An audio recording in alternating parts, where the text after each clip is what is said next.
Fala galerinha guerreira, professor Altemir do Vestibular e eu estou aqui para falar de mais uma obra de leitura obrigatória do vestibular. Hoje nós vamos falar sobre este livro aqui, Terra Sonâmbula, do Miyakoto. O que nós temos nessa obra aí, gente, é aquela literatura que a gente chama de luso-africana, ou seja, a literatura produzida em países africanos que falam língua portuguesa, países que eram ex-colônias de Portugal, tá? Esse tipo de literatura, eu tenho aqui esse livro com outro exemplar, com outra capa, tem sido muito cobrado nos vestibulares brasileiros nos últimos anos aí, tá? Além do Miyakoto, nós temos o Pepe Tela, temos o Agualusa, outros vários autores, e há um interesse cada vez maior por parte das universidades, dos vestibulares, em relação a essa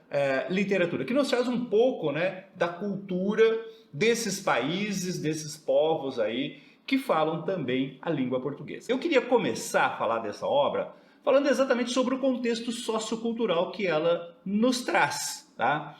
Na verdade, o contexto moçambicano. A história se passa em Moçambique, fala um pouco sobre a guerra anticolonial, né, que no caso de Moçambique durou 10 anos, de 1965 até 1975, quando o país conseguiu sua independência de Portugal. Tá? E fala principalmente dos efeitos da guerra civil que aconteceu logo depois da independência e durou exatamente até 1992, que é o ano em que esta obra foi publicada. Tá?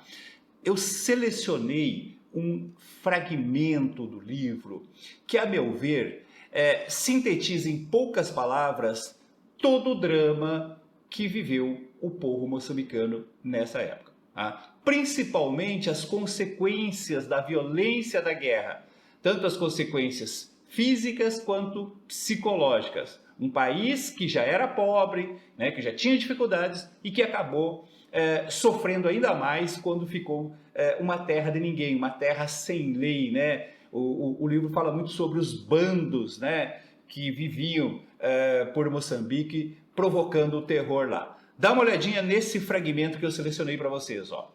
Agora, eu via o meu país como uma dessas baleias que vem agonizar na praia. A morte nem sucedera e já as facas lhe roubavam pedaços, cada um tentando o mais para si.